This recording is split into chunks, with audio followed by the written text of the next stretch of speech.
Oh, why hello there. Didn't see you there. Just back there taking a nap in my bedroom. Now I'm sitting here, naturally behind a drum kit. Hi, my name is Bryson. I own a small drum shop in Nashville, Tennessee called Nelson Drum Shop. Today we are talking about some of our personal drums that we use on a sample pack with our friends at Drum Sample Shop. We're going to talk about what we like about these drums and what we like about this company, and yeah, we're just going to talk some drums and samples just for you. Get one. Oh. Yeah. Sorry. And I was like, meow.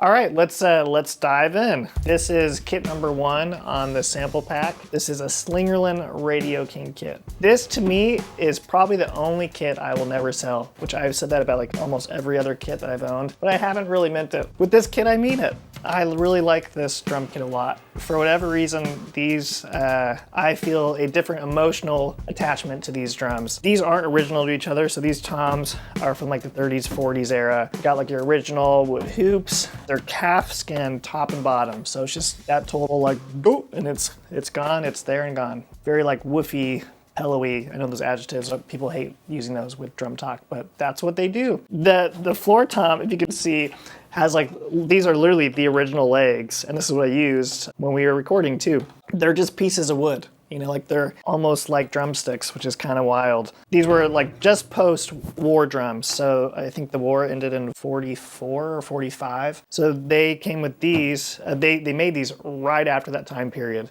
Pretty wild.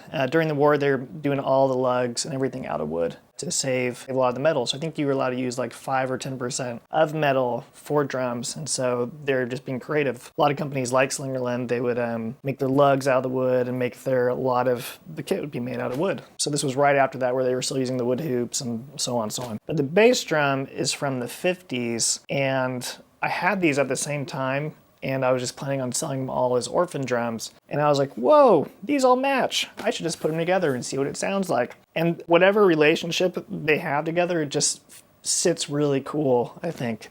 This is a 12 by 22 inch bass drum, so most vintage drums traditionally are typically 14 inches deep.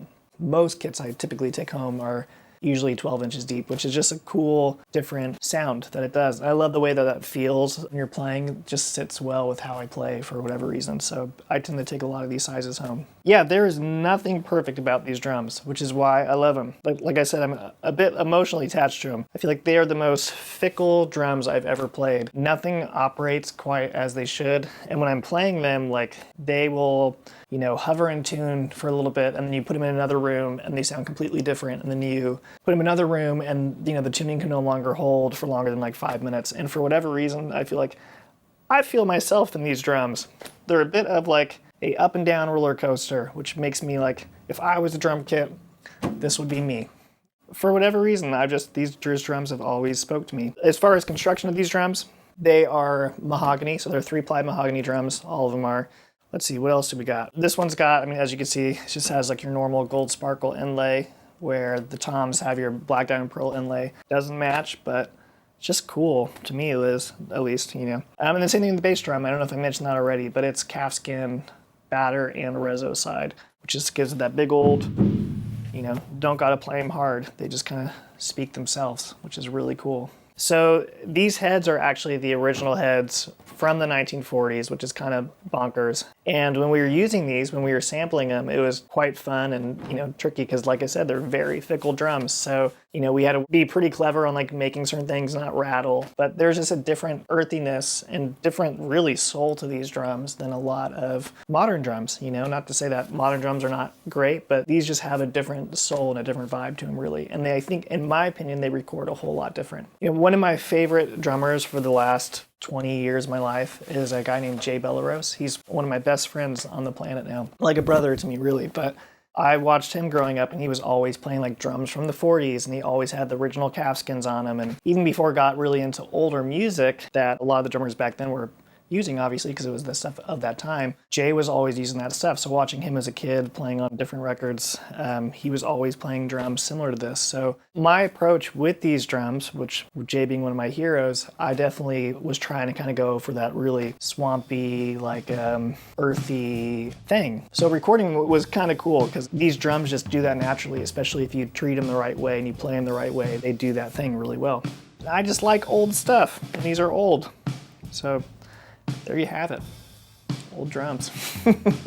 Something I really appreciate about Drum Sample Shop and the pack that we did with them is we kept everything feeling like that era. So if you listen to the pack, which is really cool, this was my favorite kit that I played on the pack. I love the Jazzette kit and what happened with that kit as well, but this kit, to capture it in the way that the guys at Drum Sample Pack did, I think they did a really clever job at capturing these tones. The kit just sounds like this kit, and when you listen to it, it sounds like you're listening to like an old Billie Holiday record or something of that era where the tones are just like very rich and very full and earthy. You know, each one of these drums is not an easy one to do one takes with. You know, when we were doing one shots, and like we'd get our different velocities 1 through 10, and each one of these, like, you know, you get at like number 3, then you'd hear like a rattle, you have to tweak something, which is just the nature of these drums. And a lot of that we were able to, you know, not the rattles, we worked on getting those out, but a lot of the uniqueness of the drum we were able to keep with the pack, which was quite cool. One thing that's really cool with what the boys at Drum Sample Shop were doing with this is we were using vintage microphones too with this kit. So we were really trying to hone in the fact of pulling out like that really, you know, warm vintage 40s tone. So we had a vintage RCA 77. It's one of my personal microphones. That was the mono and above, which that's a really special microphone. Possibly came from RCA Studios, which is kind of cool. Anyway, yeah, it really brought this kit to life. Listening back from all the different takes of each microphone, that one to me was definitely like, that was the sweetest. You know, they were all great, but that one just did a really cool thing. All right, so one thing that was really fun about this kit too, which was really cool about working with the guys at Drum Sample Shop, was they just let me kind of go crazy with this. So I was able to pull in some like different really old Chinese toms that I was using off to the side. I had a bunch of hand percussion.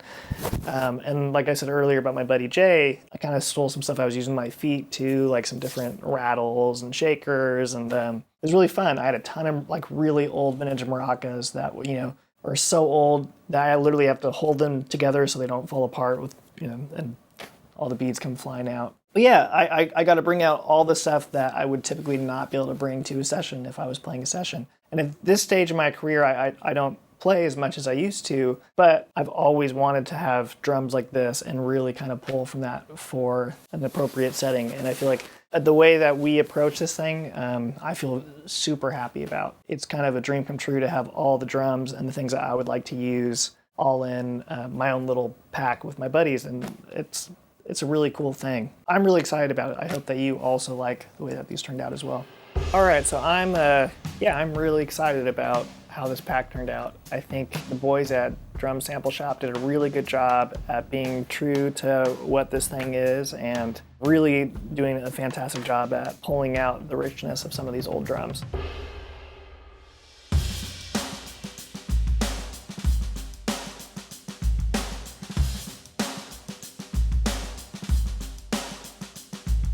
Hello. These drums, these are mine. They belong to me. These yellow drums.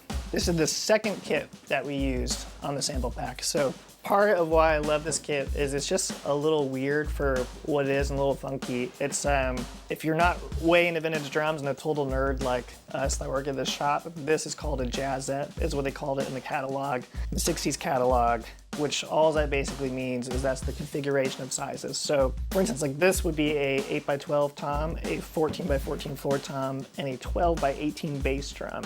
And that's what they call a Jazzette. But yeah, this is kind of a quirky kit in the sense that when I got these, they were just shells, they were painted black. My friend Jim Oblon, he's a guitar player and a drummer. He played for Paul Simon for a little bit and a bunch of other cool projects. But he was ordering a CNC kit that he needed, and he knew that I always really loved Jazzette kits. And so he surprised me with these one day, didn't charge me a dime for them, and just gave me the shells. He took all the hardware off to use for his CNCs. But he gifted me these, which was awesome, because I've always loved these drums, and any time that they've passed through the shop, I would tend to resell them, as you do as a business to pay the bills. But anyway, I love this kit. I've always wanted one for myself, and it's special to me because it's quirky. I don't necessarily, like for me, want my vintage drums to be perfect or pristine. I like when there's kind of some quirky edge to it. So these ones, traditionally like a Jazzette kit, people would play like swing, and they're very, they'd crank the hell out of them and make them really kind of jazzy sounding drums.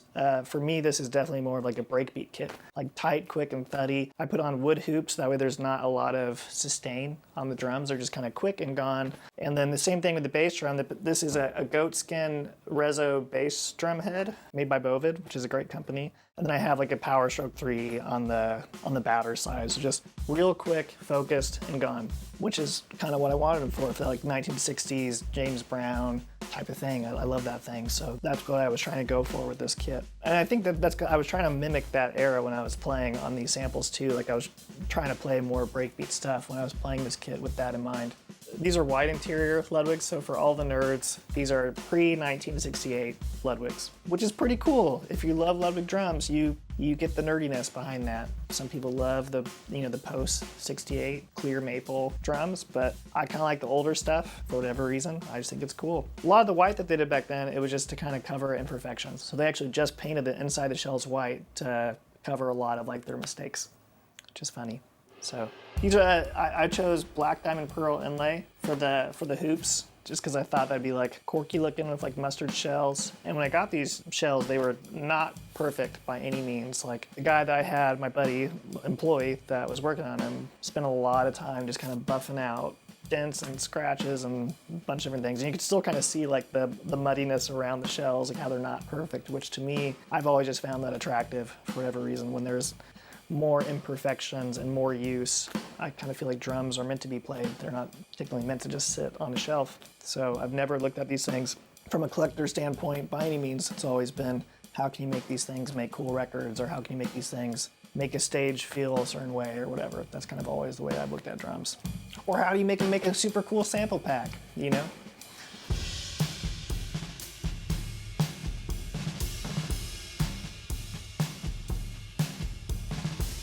All right, we are talking cymbals. Today we are talking my favorite cymbal. So Peyton so graciously asked if I would pull out my favorite cymbal on that pack and talk about it, which is no problem, because I love to talk about this cymbal, because I really love this thing. This is a 1940s vintage Zildjian.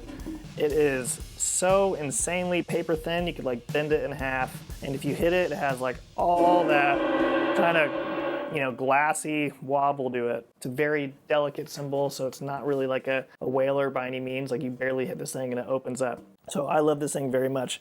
I use this through the entire pack. I never took it off the kit, which has been the instance in any scenario I've ever used this cymbal. If I'm on a gig, I haven't played a lot of gigs in the last several years with the shop, but anything I have played, this is always on my kit. Always. It's the one thing I never pull off, because it just always finds a way to sound awesome on whatever track. I love this thing. But yeah, we did, I know we did velocities with this cymbal as well, and this is definitely the thing I was riding the most in the entire pack for both kits.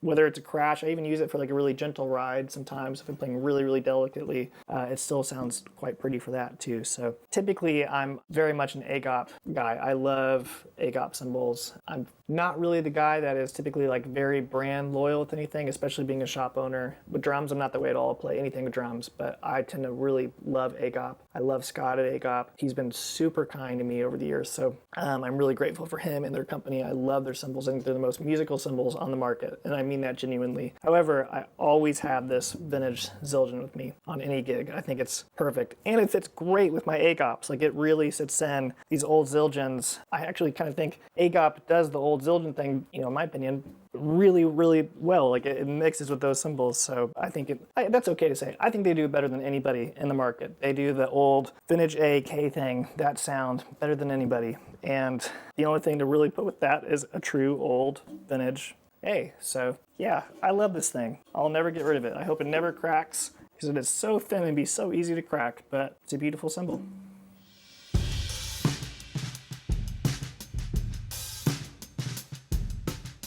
This is the fun segment. These are the snare drums. I love snare drums. I hope you like snare drums, because we are going to talk for the next 5 hours of your life about snare drums.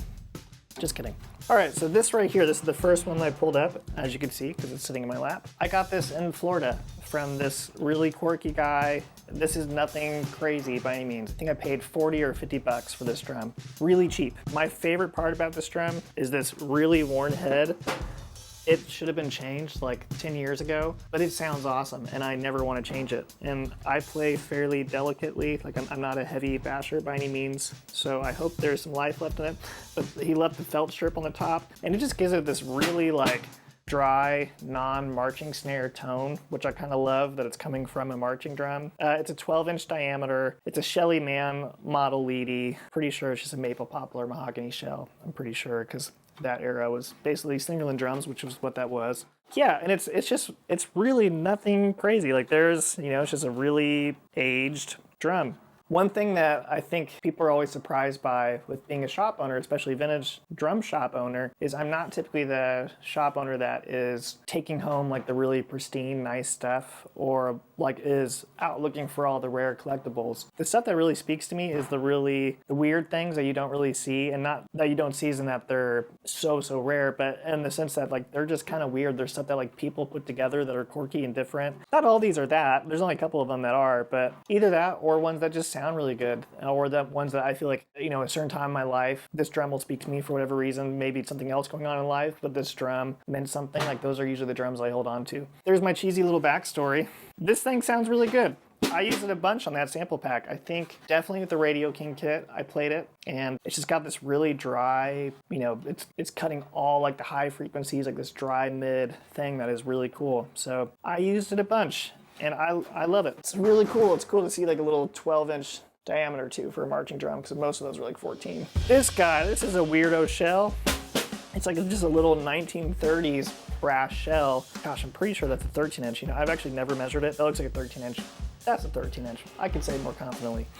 13-inch shell, 2.5 by 13, just a weird brass shell. Nothing about this is original. Super quirky. These claws at the top, those are modern claws. You got your like single flange hoops, but this is like that super tight, high frequency snare. Like if I'm doing some quick breakbeat stuff, like any weirdo James Brown, like want to crank that snappy snare sound, this is what I grab. And I love what this thing does. Again, nothing extra special about it. It just speaks to me, and it's weird. So I feel like other people have thought that way about this drum though too, because I'll show other people that tend to love old drums, like, man, what is that thing? It's so weird. It sounds so cool. So I think I have something special, but it's special to me at least. It sounds great. And I will say, definitely some of my favorite snare tones in the one-offs were absolutely that drum. This is probably the only collectible drum in this entire pile that I have here. This is a 1920s Levy. It's called Black Onyx, is the name of the wrap. And the Black Onyx that they did back then is extremely different than any Black Onyx that you'd see today. Or not today, whenever I say, more modern vintage drums, like the 60s era, like a Rogers Black Onyx is gonna look tremendously different than this. But I've always just found it so cool, and I love when drums yellow out. I know a lot of collectors don't like that. Like I said, I'm not really a collector. To me, I love that this was used and it was played, and this drum just happens to sound awesome. I think it sounds really great. This one actually is all original other than the heads and the wires. It is a wood shell. That's definitely a one-piece mahogany shell with maple re-rings, which is funny because I've actually never checked that, but it's easy to tell.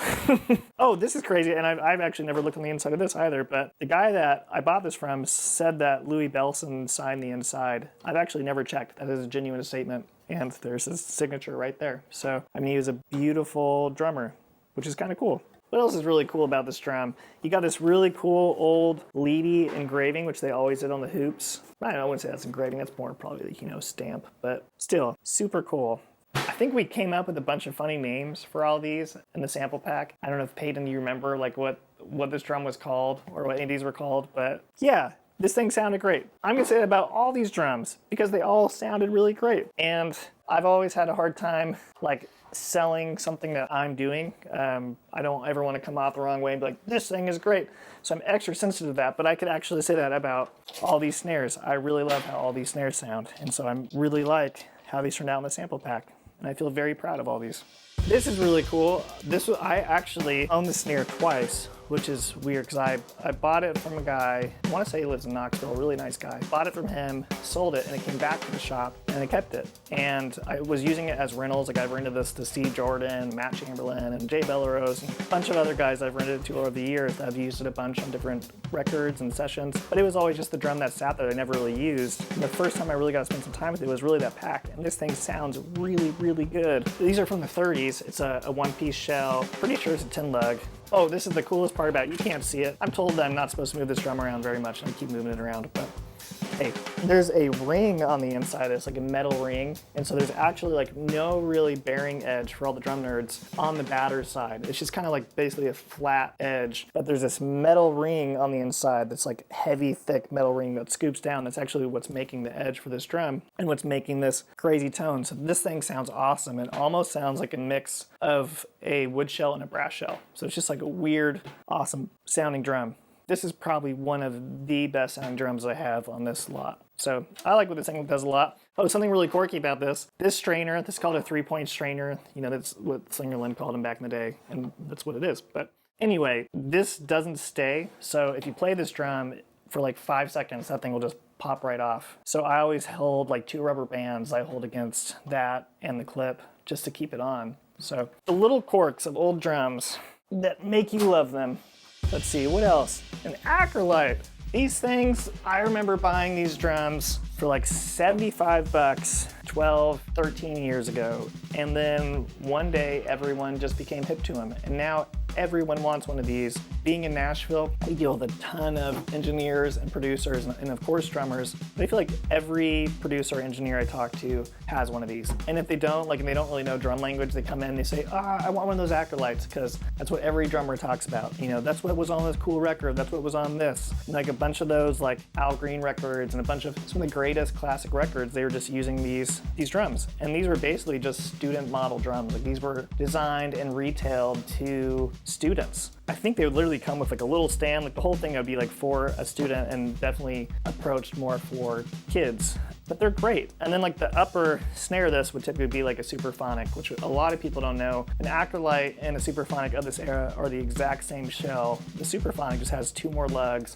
and it's chrome plated, but it's the exact same thing basically. So this just sounds almost more like a drier superphonic, but for less money up until recently, because people caught on, and now these things go for, you know, $200 to $300, you know, whatever they're running for now. I don't really know, but I know my employees keep more up with that. But anyway, they're awesome. And if you are a drummer and you don't have one of these in your arsenal, it's a great drum to add, because it's the safest snare, I will say. If you're doing a session and you want something that will just work on anything and you can only bring one snare drum, this thing does like that gush thing really good, or does the or that like high articulate thing really well as well. So a really cool drum, something that just Joseph and I freak out about. Joseph works here at the shop. It's got the original OG 1970s Ludwig head on the top. I really like old heads. I've always liked half-skin heads. Joseph got me more into a lot of like these 60s and 70s heads. So now if I ever have those on drums, I always leave them because they just sound really cool and they sound different than a lot of the heads you can get today.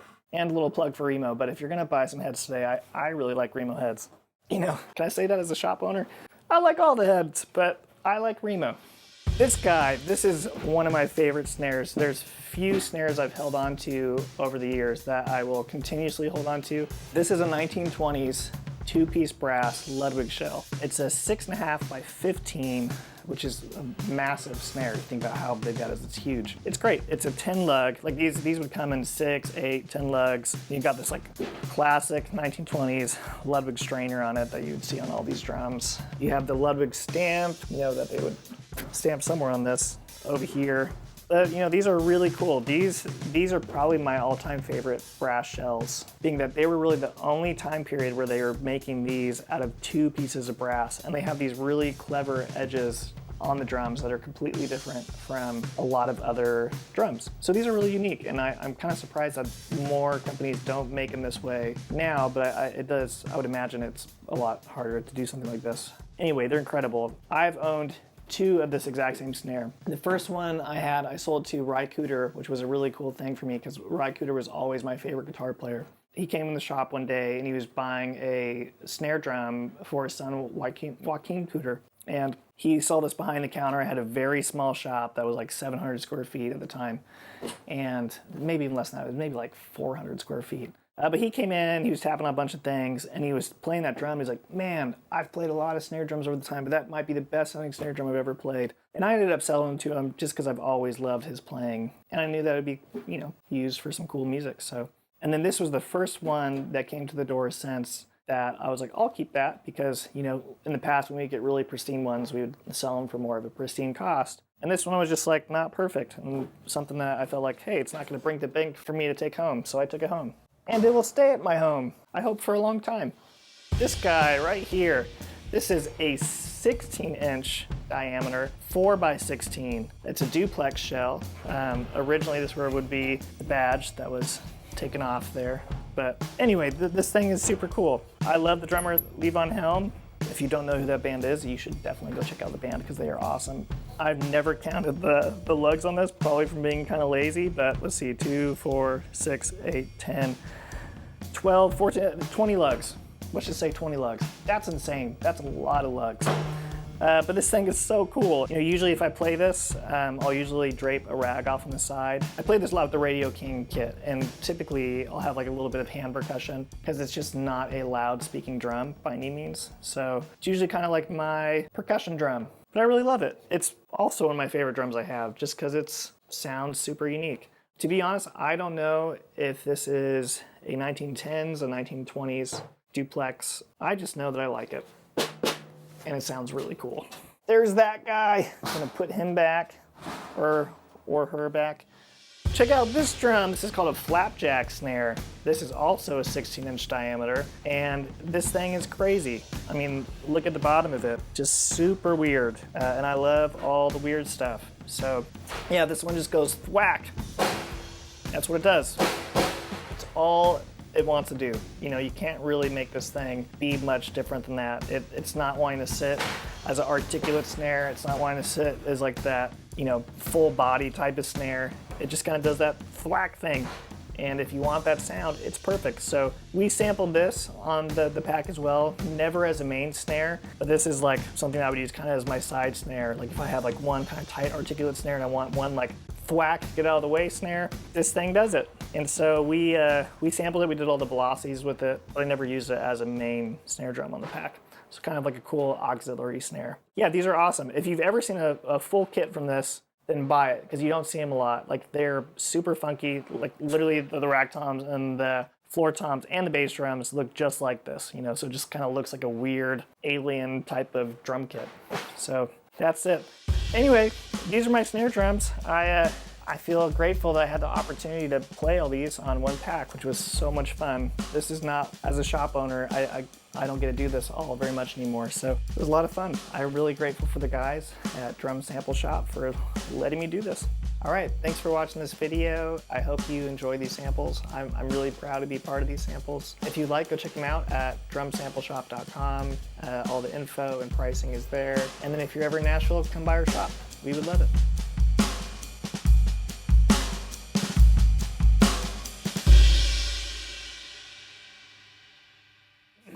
I should have mentioned this about it. I've never changed this head. It's had this slit since I've had it. Oh, dang. And I've never changed it. And it still works? It still sounds great. Oh, yeah, wait. We're going to grab some BTS of the kit set up. What'd you call me?